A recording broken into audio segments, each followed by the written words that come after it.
The Fallen Sun, Part 1. The Awakening. The nightmare always started the same way. Present day, 3:47 a.m. Marco jolted awake, gasping, hand flying to his left cheek where the scar tissue pulled tight beneath his fingertips. The phantom pain blazed white-hot for 3 seconds before his brain caught up with reality. 5 years. It's been 5 years. The warehouse loft was dark except for the faint orange glow of distant fires filtering through broken windows. Around him, the windworkers slept on a tie snoring softly by the eastern wall, the twins curled together near the broken window, Jenna's steady breathing from the hammock she'd strung between support beams. 34 souls total now, scattered throughout the building in makeshift sleeping areas that had evolved from desperate survival spaces into something resembling actual rooms. His crew, his family, the people who'd chosen him, who'd let him teach them wind walking, who looked at his scar and saw not a mark of shame, but a symbol of survival. Beside him, warm and solid and real, his boyfriend stirred. Again, the voice was sleep-rough, but immediately alert. After 5 years together, they knew each other's rhythms better than their own heartbeats. Yeah, Marco's voice came out hoarse. Sorry, didn't mean to wake you. Don't apologize. A hand found his in the darkness, fingers interlacing with the practiced ease of 5 years together. 5 years of survival, of fighting, of building something from nothing. Same one. Always the same one. Marco sat up fully, the thin sheet falling away. His chest was bare, revealing the other scars, the ones from street fights, from beast attacks, from the 100 small disasters that came with surviving in a world that had forgotten how to be civil. But none of those scars burned the way the one on his face did. None of those carried the weight of betrayal quite so heavy. His boyfriend sat up too, and even in the darkness Marco could make out the familiar features of the sharp jawline, the mess of dark hair, the eyes that had seen too much for someone barely 18. They'd both been children when this started. Neither of them were children anymore. You want to talk about it? No. Yeah, I don't know. Marco leaned into the touch when his boyfriend's arm wrapped around his shoulders, grounding himself in the present. In the real. It's just some days I can almost forget. You know, we'll be training, or planning the next supply run, or teaching someone how to sense air currents, and it'll hit me that we actually built something good, something that matters. And then I dream about it, and it's like I never left that house. Like I'm still 13 and bleeding, and you're not 13 anymore. The words were soft but firm. You're not powerless. I was never powerless, Marco said, the words coming out sharper than intended. Even then, I fought back. I hurt him, you know, not much, but enough that he had to actually try. Enough that he stopped, swallowed hard. Enough that he knew I wasn't going to just roll over and take it. I know. I was there, remember? A soft kiss pressed against his temple, right next to where the scar began. His boyfriend had been kissing that scar for 5 years now, reclaiming it inch by inch from his father's cruelty. Come on, you're not getting back to sleep. Let's go to the roof. They moved quietly through the warehouse, Marco's bare feet silent on concrete. 5 years of wind-walking practice meant he barely made any sound even when he wasn't actively channeling. His boyfriend was slightly louder, footsteps soft but present. That was the thing people didn't understand. Clan kids learned this shit in their bones from age 3 or 4. Breathing techniques and movement patterns drilled in before they even knew what Marner was. Clanless Awakened had to work 3 times as hard for half the results. It made what they'd built together all the more impressive. They passed through the common area where someone, probably Jenner, had spray-painted windworkers across the concrete wall in letters 6 feet tall. Beneath it, smollered the wind bows to no crown. Marco had written that part himself. back when they were still figuring out what they stood for, who they wanted to be. It had been his boyfriend who'd pointed out the double meaning they wouldn't bow to clan authority, but also the wind itself. The power that was supposed to be Rabbit Clan's exclusive domain didn't belong to anyone. It was free, wild, available to anyone strong enough to claim it. The stairwell to the roof was narrow and rusty, metal groaning softly under their weight. Marco went first, pushing open the rooftop door that they'd fixed with scavenged hinges 3 months ago. The night air hit him, cooler than the warehouse interior, carrying the smell of smoke and ozone and that particular scent of urban decay that had become the perfume of the modern world. The roof was their space, had been since they'd claimed this warehouse 3 years ago, back when the wind workers were just 6 people instead of 34. They'd hauled up an old couch someone had abandoned on the street, fixed the worst of the springs, and created a little sanctuary above the chaos. They settled on the edge now, legs dangling over, watching the city burn in slow motion below. In the distance, Marco could see the gleam of City Hall, still lit up like a beacon, still maintained while the rest of the city crumbled, because that's where Geralt held his rallies. That's where his father stood in front of thousands and preached about purity while secretly using the very powers he condemned. "Tell me," his boyfriend said quietly, threading their fingers together. "You'll feel better if you let it out."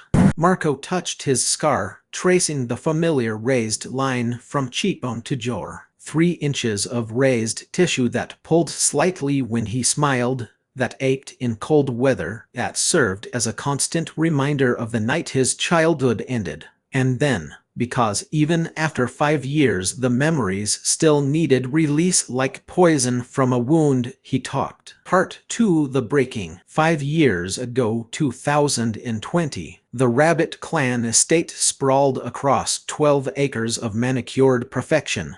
All white columns and pristine hedges that spoke of old money and older power. The main house was a monument to excess, 3 stories of marble and mahogany, with a grand staircase that spiraled up through the center like something from a fairy tale. Marco had loved this house once. Had run through these halls as a child, playing hide and seek with cousins during clan gatherings, sliding down the polished banisters when his father wasn't looking. The library on the 2nd floor had been his favorite place, floor-to-ceiling windows that let in the afternoon sun, shelves packed with books about clan history and wind techniques and philosophy. That library was where he'd first kissed his boyfriend, 4 months ago, pressed between the stacks while the rest of the clan attended a formal dinner downstairs. Now, at 13 years old, Marco sat on his bed in his 3rd-floor bedroom, heart hammering,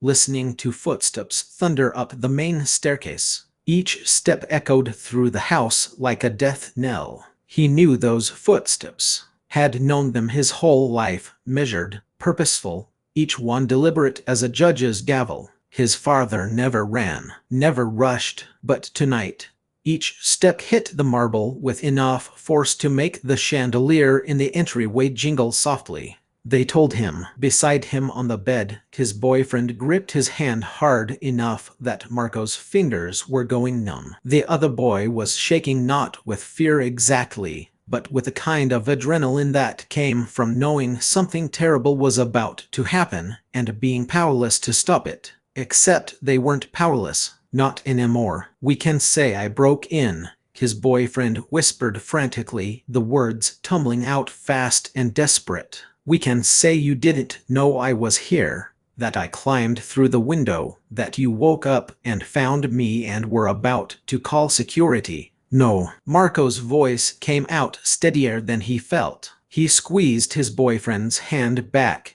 trying to share some of his artificial calm. "No more lying. I'm done lying."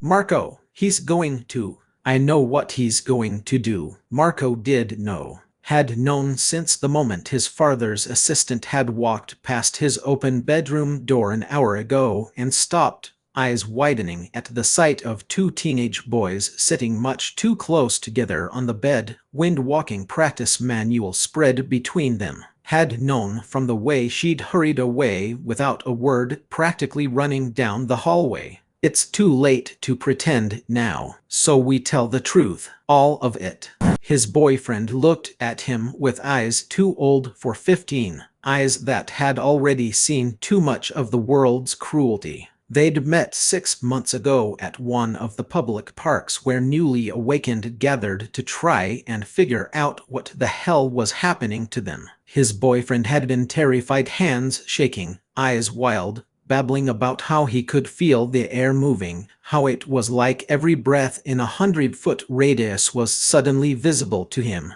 how he was going crazy, losing his mind. Marco had recognized the symptoms immediately, had calmed him down, explained what awakening meant, and then because he was 13 and stupid and so desperately lonely in a house full of clan members who saw him as the heir rather than a person, had offered to teach him clan secrets, rabbit clan wind-walking techniques that had been refined over thousands of years and guarded just as carefully. He'd known it was forbidden, had known his father would lose his mind if he ever found out, but watching his boyfriend learn to control his power, seeing the terror transform into wonder and then confidence and then joy that had been worth it. That had felt like the first real thing Marco had done in his entire curated, controlled, perfect clan heir life. And if teaching wind-walking had led to other things, to late-night conversations, to stolen kisses,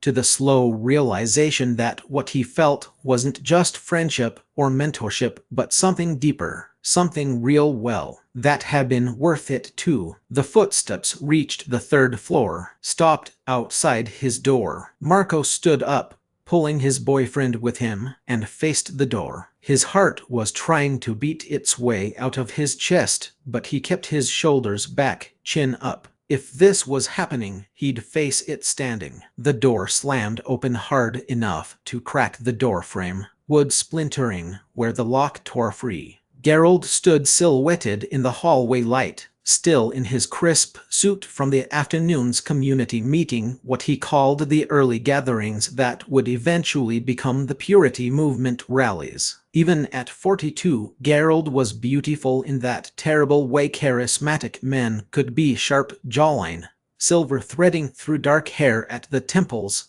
eyes that could convince thousands they were seeing the face of righteousness itself. He was 6 feet tall, broad-shouldered, with a kind of presence that made rooms go quiet when he entered. Right now, those eyes were flat and cold as winter lakes. Marco, not son, not his name said with any warmth or familiarity, just a flat acknowledgement of identity, the way you'd identify a problem that needed solving. Who is this? Marco felt his boyfriend start to speak and squeezed his hand once. Let me. This was his fight, his choice, his consequence to face. This is my boyfriend. The words came out clear and firm. No hesitation, no apology. His name. I don't care about his name. Gerald's voice was perfectly controlled, each word enunciated with surgical precision. That was worse than shouting. When his father yelled, you could predict the storm.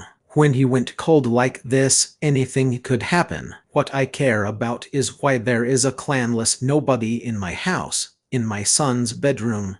He glanced at his watch, the gesture precise and deliberately dismissive. 11:47 at night. Because I invited him. Marco lifted his chin higher, refusing to look away from his father's dead-eyed stare. Because I've been seeing him for 6 months. Because I love him. He felt his boyfriend's hand spasm in his grip, a silent communication. Are you insane? Don't make it worse. But Marco was done making it better. Done shrinking himself to fit into the perfectly appointed box his father had built for him. The silence that followed was deafening. Somewhere in the house, a clock ticked, Outside, the wind moved through the estate's carefully maintained trees. Marco could feel it, sense every current and eddy, the way you could feel your own heartbeat. Since awakening 3 months ago, the world had become infinitely larger and more complex. Every movement of air a symphony only he could hear. Well, only he and the 37 other Rabbit Clan members. And now his boyfriend, thanks to months of careful teaching. Love, Gerald said the word like it tasted rotten, rolling it around in his mouth before spitting it out. You're 13 years old. You don't know what love is. I know what it isn't. Marco's hands were shaking now, but he kept his voice level through sheer force of will. It isn't whatever you and Mom had before she left. It isn't pretending to be something you're not for appearances. It isn't building your entire life around what other people think of you. It isn't. Don't you dare speak about your mother. She left because of you. The words exploded out before Marco could stop them. 3 years of suppressed anger and confusion finally finding an outlet. Because you cared more about the clan than you did about her. Because you couldn't stand that she wasn't awakened, that she was just normal, and it embarrassed you. She told me before she left, you know, told me that you'd rather have a perfect clan marriage than a real relationship. And now you're doing the same thing to me. Gerald stepped into the room, and for the first time Marco noticed that his father's hands were shaking. Not with fear, with rage. The air pressure in the room shifted subtly, a barely perceptible change that made Marco's ears pop. He's leaking power. He's that angry. You think this is about image? Gerald's voice dropped dangerously low, each word deliberate and precise as a blade between ribs. This is about legacy, about tradition, about a bloodline that goes back thousands of years, through dynasties and empires and the rise and fall of entire civilizations. And you're throwing it away for what? A phase? Teenage rebellion? Some clanless boy who'll be dead in a gutter before he's 20 because he doesn't have the breeding, the training, the power to survive what's coming. He has power. Marco's voice was quiet, but firm. I've been teaching him. The temperature in the room seemed to drop 10 degrees. Gerald went very, very still. You've been what? Wind walking, the breathing techniques, how to sense air currents, how to channel Marner through proper breath control, basic shield work, advanced movement patterns. Marco listed them off like grocery items, watching his father's face darken with each word. He's been awakened for 2 months. He came to me because he didn't know what was happening, because he was scared and confused and there's no one to teach clanless kids anything. Because people like you keep all the knowledge locked away like it's some kind of treasure instead of sharing it with people who actually need. You taught clan secrets to a clanless. Gerald's control finally shattered. The roar was accompanied by an explosion of wind that tore through the room like a hurricane. Posters ripped off walls, papers scattered like startled birds. The curtains whipped wildly. Marco's desk lamp toppled over and shattered. The window cracked in its frame, spiderweb fractures spreading across the glass. Marco threw up a shield automatically, wind spiraling around him and his boyfriend in defensive patterns he'd practiced 10,000 times. The shield held barely, but he could feel the pressure of his father's power battering against it, testing its limits. Do you have any idea what you've done? Gerald advanced into the room, his power making the air visible, currents and eddies swirling around him like he was the eye of a storm. The agreements between clans, the rules that keep us from tearing each other apart. You think we keep these techniques secret for fun? They're ours, earned through centuries of refinement, of sacrifice, of death. And you give them away to some random street rat because you think you're in love. He's not a street rat, Marco said coldly, his own power rising to meet his father's. The shield around him solidified, began to push back. And yeah, I taught him because I love him, but also because it's the right thing to do. Because power isn't something you're born deserving, it's something you have to earn through work and dedication and trying. And he's worked harder in 2 months than half the clan kids I train with have worked in their entire lives.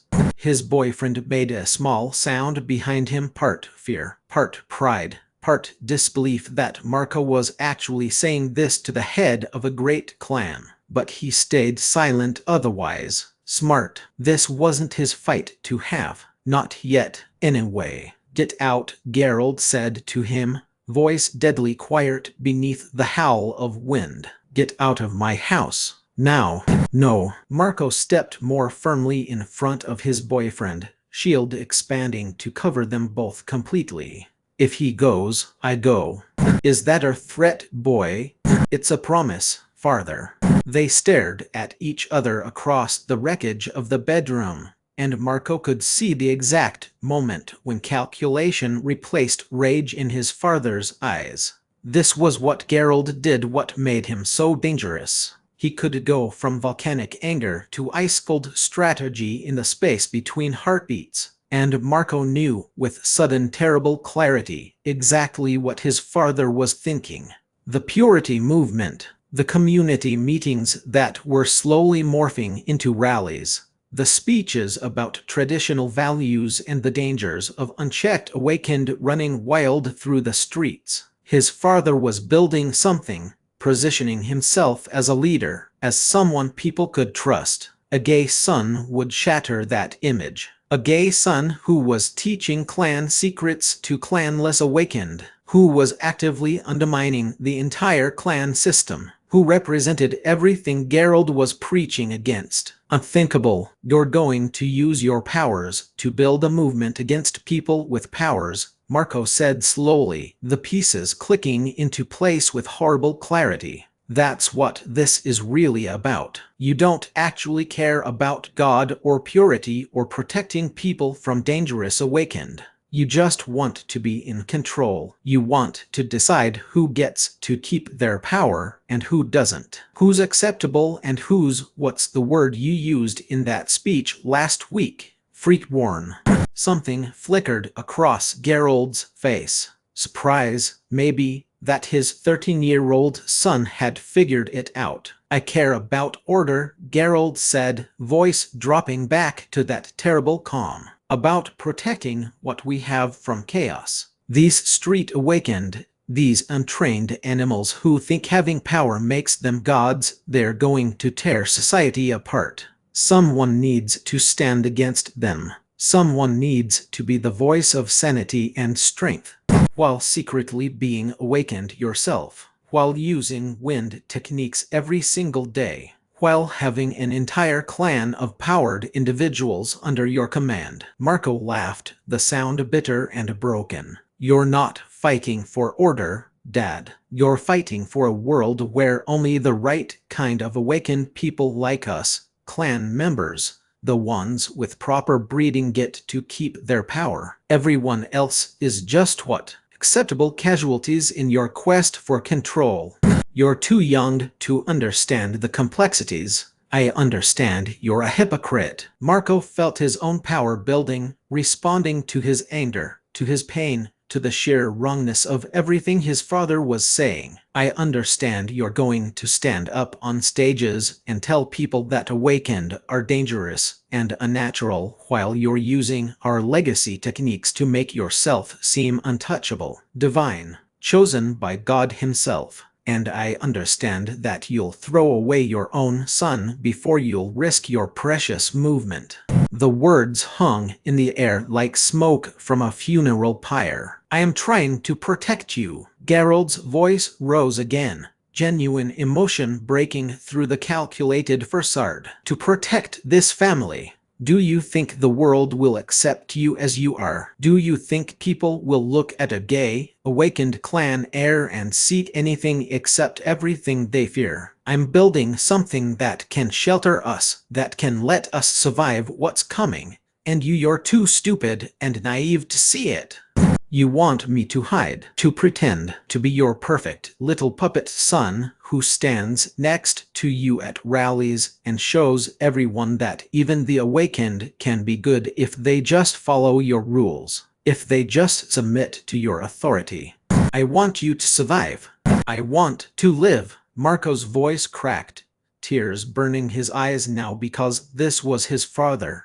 This was the man who'd taught him to walk and read and channel wind through proper breathing. And that man was trying to erase everything Marco actually was. I want to love who I love. I want to help people who need help. I want to be me, not whatever sanitized version you think will play better for your followers. I want. Then you're a fool. Geralt's voice had gone cold again, flat, dead, and I don't have time for fools. He moved then, faster than Marco had ever seen him move outside of formal combat training. One moment his father was standing 5 feet away, the next he had crossed the room in a burst of wind-enhanced speed, hand already forming the shape for severance. The wind blade was meant to kill or at least seriously harm. Marco had only seen the technique demonstrated once, when his father had used it to cut through a steel beam during an advanced training session. It was clan masters only, forbidden for anyone under 16. Designed to cut through flesh and bone like butter. His father was aiming it at his throat. Instinct took over. 3 months of awakening, 13 years of training, and pure survival instinct all converging in a single moment. Marco didn't think, didn't plan, just reacted. His power surged up in a defensive spiral,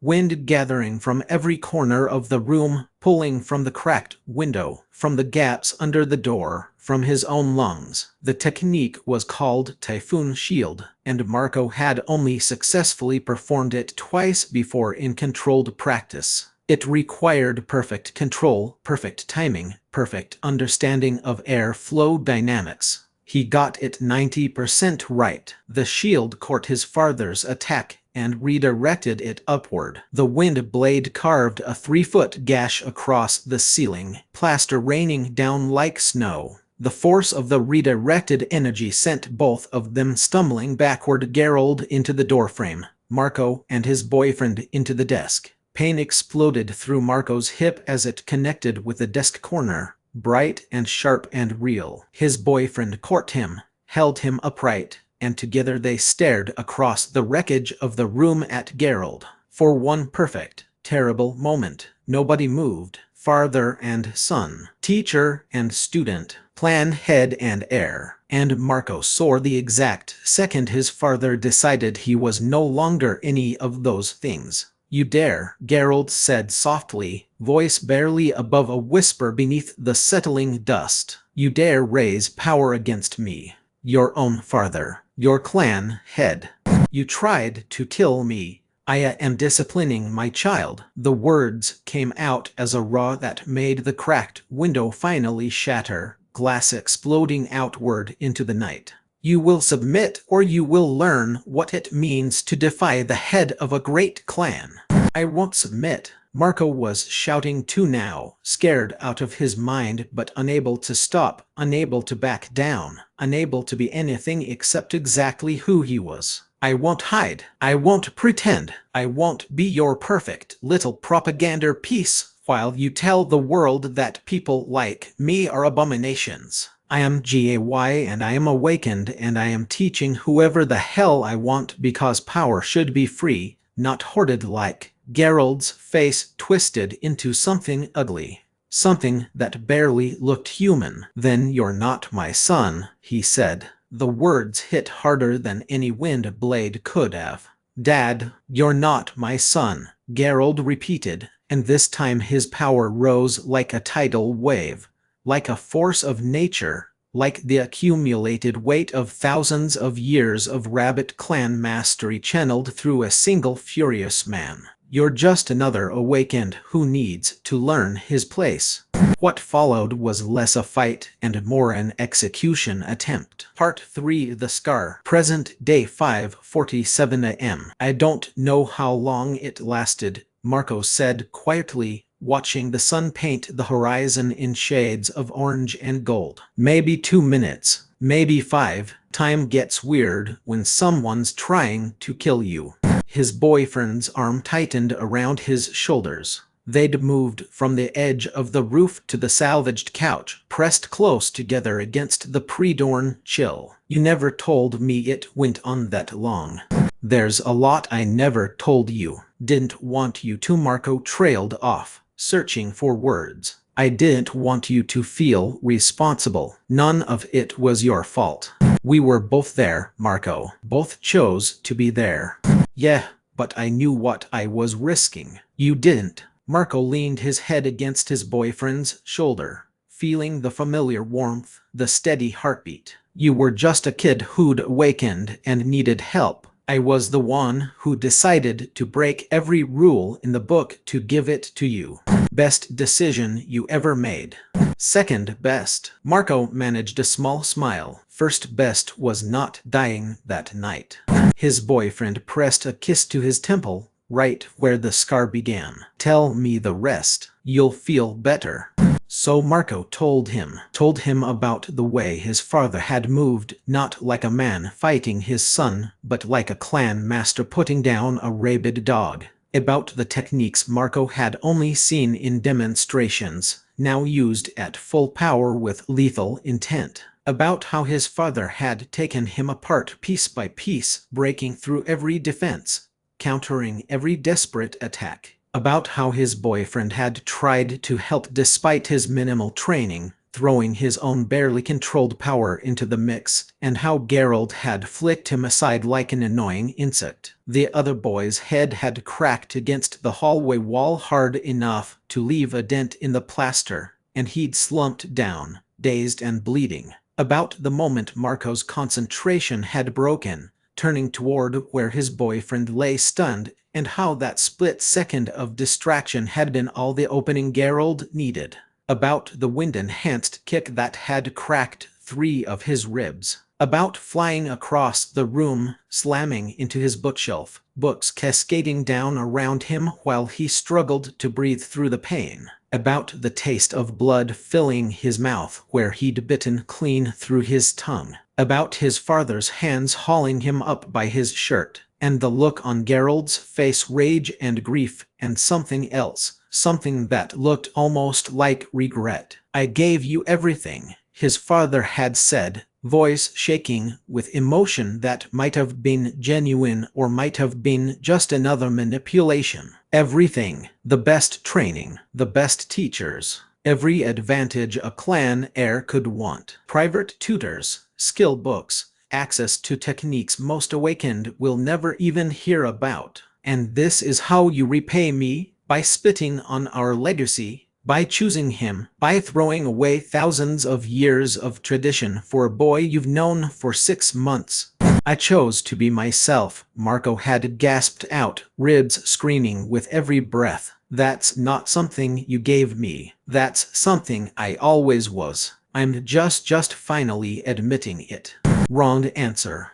And then his father's hand had moved to his face. Marco's voice went very quiet now, telling this part. His fingers unconsciously traced the scar as he spoke. For just a second, I thought maybe he was going to caress my cheek, the way he had when I was small and woke up from nightmares. He'd come into my room and sit on the edge of my bed and press his hand to my face and tell me everything was okay, that he'd protect me, that nothing bad would ever happen while he was there. Marco.